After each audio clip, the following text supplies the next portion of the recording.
Now, the design view is where you're going to turn your layout into a final design. Down here in the bottom right, you can select the different breakpoints. If you want to add breakpoints to your project, you can also click and add those breakpoints, and this will correspond to your entire project.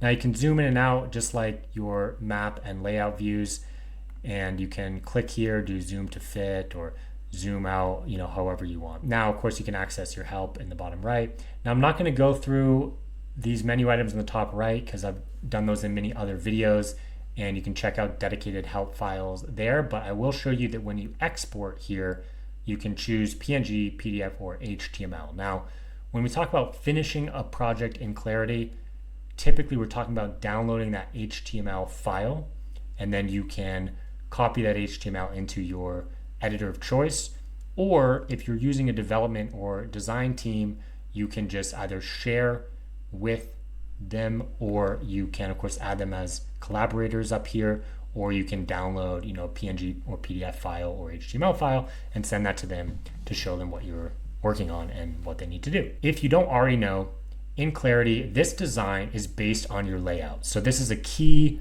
advantage of Claritee and what differentiates us from a lot of the other alternative tools is that you have full control over this layout that you can really customize, and everything that you customize here in this layout is going to be turned into your design. So that's how you work with Claritee. You don't currently edit any of the items that are here directly, but you edit everything from the layout view.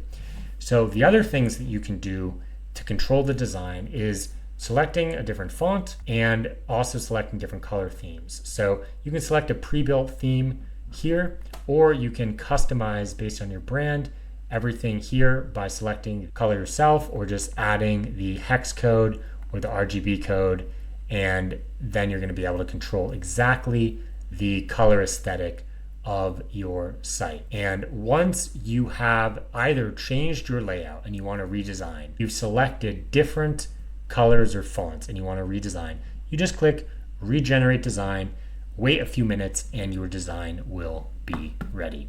So that's really everything in the design view. And if you have any questions, of course, just click down here in the bottom right and ask us for help.